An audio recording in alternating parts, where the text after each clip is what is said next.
حضور نے فرمایا ہے کہ جب تم امام بن کر نماز پڑھو، اردو میں کہتے ہیں امام بن کر نماز پڑھاؤ، پڑھاتا کون ہے؟ ہر آدمی اپنی نماز پڑھتا ہے، مگر اردو کا محاورہ ہے، جب تم لوگوں کو امام بن کر کے نماز پڑھاؤ تو ہلکی نماز پڑھاؤ، لمبی مت پڑھاؤ، اس لیے کہ مجمع میں ہر طرح کے لوگ ہوتے ہیں، بچے بھی ہوتے ہیں جو زیادہ دیر خاموش نہیں رہ سکتے، تھوڑی دیر کے بعد شرارت شروع کر دیں گے، بیمار بھی ہوتے ہیں، بڈھے بھی ہوتے ہیں، حاجت مند بھی ہوتے ہیں، منڈی میں سبزی خریدنے آیا ہے اور نماز کا وقت ہو گیا، نماز پڑھنے چلا گیا، وہ تو اپنی ضرورت سے آیا ہے، تو ہر طرح کے لوگ ہوتے ہیں، لہذا سب کی رعایت کر کے نماز پڑھنی چاہیے۔ اور جب آپ اکیلے نماز پڑھیں تو جیسا چاہو پڑھو، ہلکی پڑھنا چاہو ہلکی پڑھو، لمبی پڑھنا چاہو لمبی پڑھو، تمہاری مرضی۔ میرے استاد تھے مصر کے شیخ محمود قدس سرہ، محتمین صاحب جس کمرے میں رہتے ہیں اس میں رہتے تھے، میں نے ان کے دو حال عجیب دیکھے۔ گرمیوں میں اس زمانے میں برف نہیں تھے، مولسری کا پانی ہی ٹھنڈا برف کا پانی سمجھا جاتا تھا، تو مجھے لوٹا دیتے تھے کہ مولسری سے پانی لاؤ، میں وہاں سے چلتا تھا، آ کر کے مولسری کھینچتا تھا، پانی کر کے ٹھنڈا نکالتا تھا، لوٹا بھر کے جاتا تھا، تو میرے کمرے سے نکلنے کے بعد وہ نماز پڑھنے کھڑے ہوتے، اور جب میں لوٹ کر جاتا تو وہ سلام پھیر کر مصلی پر بیٹھے ہوتے، مجھ سے کہتے سعید صلیت اور بار۔ کبھی تو ان کا یہ حال ہوتا ہے۔ اور تہجد کے وقت میں سردیوں میں اٹھتا، جا کر ان کو پانی چولہے پر گرم کر کے وضو کرواتا، وضو کروا کر کے مصلی بچھا کر کے وہ نماز کے لیے کھڑے ہوتے، اور میں نیچے آ کر کے صدر دروازے سے باہر جو کمرہ ہے اس کے باہر جو پتھر ہے اس پر بیٹھ کر میں قرآن یاد کرتا۔ تو ایک پاؤ قرآن کریم حفظ کرنے کے بعد جب میں جاتا تھا تو ابھی وہ پہلی ہی رکعت میں کھڑے ہوتے اور رو رہے ہیں اور پڑھ رہے ہیں، کوئی یعنی تقریباً 1.5 گھنٹے کے بعد جب جاتا تھا وہ پہلی رکعت میں کھڑے ہوتے۔ تو کبھی ان کا یہ حال ہوتا تھا، کبھی ان کا یہ حال ہوتا تھا، جیسا تمہارا جی چاہے پڑھو، جلدی جلدی جائے، کیا لمبی سے لمبی۔ لیکن جب لوگوں کو نماز پڑھاؤ امام بن کر کے تو ہلکی نماز پڑھاؤ۔ یہاں یاد رکھنے کی خاص الخاص بات یہ ہے جس میں عام طور پر مولویوں کو غلط فہمی ہوتی ہے، وہ یہ ہے کہ تخفیف کا تعلق صرف قرات سے، رکوع، سجدہ، قومہ، جلسہ، قاعدہ، ان کے ساتھ تخفیف کا کوئی تعلق نہیں، صرف قرات سے۔ اور قرات میں بھی فاتحہ سے نہیں ہے کہ آدھا فاتحہ پڑھا آدھا چھوڑ دیے، نہیں، قرات میں سورت جو ملاتے ہیں، یہ سورت ملاتے ہیں، اسی سے تخفیف کا تعلق ہے۔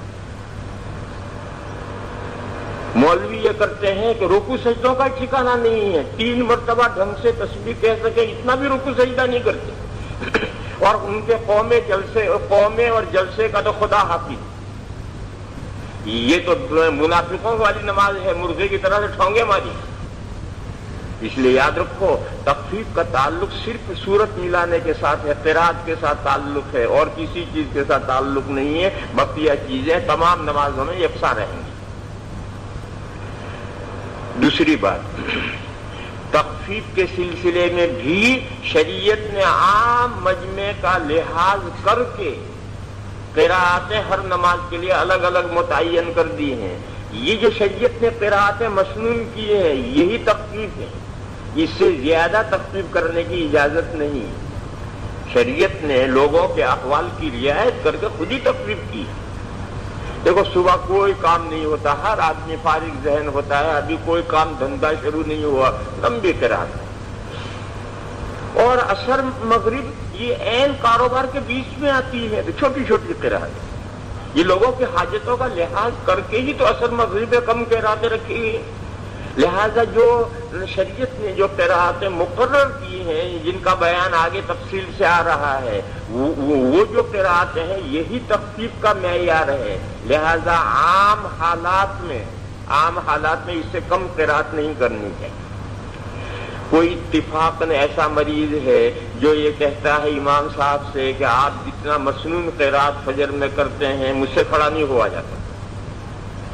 قل ہو اللہ پڑھو فجر میں، تو اس مریض کی وجہ سے فجر میں قل ہو اللہ نہیں پڑھی جائے گی۔ اس مریض سے یہ کہا جائے گا آپ بیٹھ کر کے سنیں قرات، کھڑے نہیں ہو سکتے تو آپ بیٹھ کر پڑھیں، جب رکوع کا وقت آئے کھڑے ہو جائیں،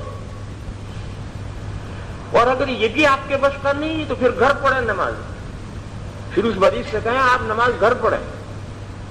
باقی جو شریعت نے قراتیں مسنون کی ہیں وہ قراتیں تخفیف کا معیار ہے، اس سے زیادہ تخفیف کی اجازت نہیں ہے۔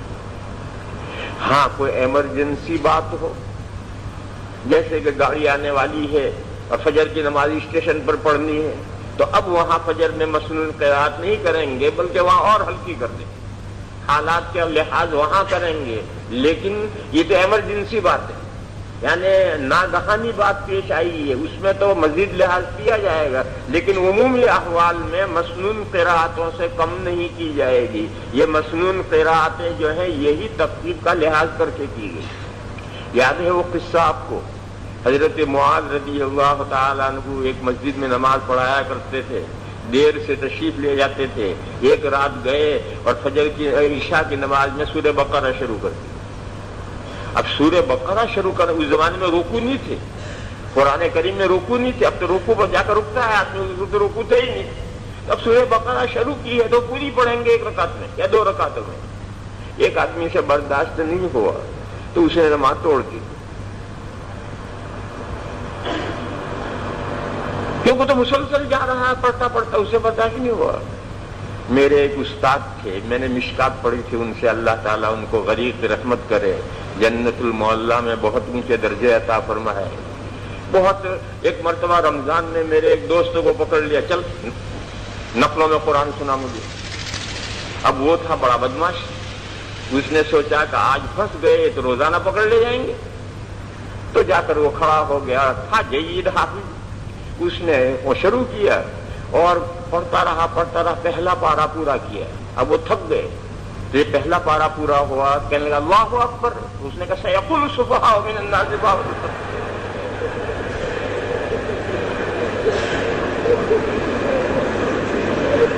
لہذا کھڑے رہے، دوسرا پارا پورا کیا تو فوراً زور سے کہا اللہ اکبر، اس نے کہا تلک رسول اللہ صلی اللہ علیہ وسلم،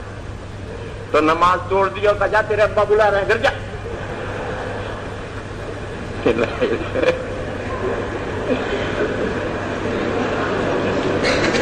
سبحان اللہ، اس نے کہا جان چھٹی لاکھوں پائے، تو اسے بیچارے برداشت نہیں ہوا، نماز توڑ کر اپنی نماز پڑھ کے گھر جا کے سو گئے۔ صبح یہ شکایتیں حضور کے یہاں پہنچی، خود وہ صاحب گئے اور کہا یا رسول اللہ ہمارے ساتھ معاذ یہ کرتے ہیں، دیر سے آتے ہیں، نماز لمبی پڑھاتے ہیں، رات سورہ بقرہ شروع کر دی، ہم دن بھر کام کرتے ہیں، محنت کرتے ہیں، مجھ سے برداشت نہیں ہوا، میں نے ایسا کیا۔ تو اس دن حضور کو اتنا غصہ آیا اور حضرت معاذ کو بلایا اور فرمایا افتان انت یا معاذ، کیا تو لوگوں کو آزمائش میں ڈال دو گے تم؟ اور حضور نے فرمایا عشاء کی نماز میں فلاں سورت یہ صورتیں پڑھو۔ معلوم ہوا کہ لوگوں کی حاجات کا لحاظ کر کے یہ صورتیں متعین کی گئی ہیں، لہذا اس سے زیادہ تخفیف کرنے کی اجازت نہیں۔